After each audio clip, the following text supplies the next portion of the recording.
29 мая в Республике Молдова учащихся всех образовательных учреждений проведут последний звонок. Как и в каких условиях пройдет данное мероприятие, узнаем в репортаже. Выпускники со всей страны отметят последний звонок. Все вместе в виртуальном формате. Праздник пройдет в интернет-платформе Zoom в режиме реального времени. Как вы считаете, должен ли проводиться последний звонок в онлайн-режиме? Я считаю, что да, так как это своеобразное подведение итогов года, все-таки официальное окончание года, и оно должно проводиться хотя бы в онлайн-режиме в ситуации с карантином, когда вживую нельзя присутствовать.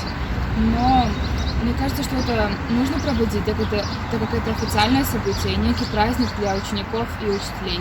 В эфир к выпускникам станут подключаться учителя и директора учебных заведений. Таким образом, школьники будут находиться у себя дома, не нарушая режим самоизоляции.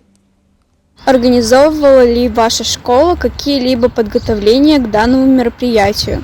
Да, 29 мая в 9 часов у нас тоже проводилась линейка, на которой присутствовали все лицеисты, учителя и также выпускники.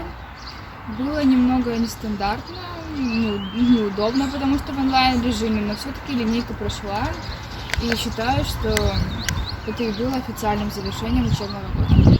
Применив все традиционные сценарии последнего звонка, учителя и ученики постарались организовать как можно реалистичнее сценарий мероприятия.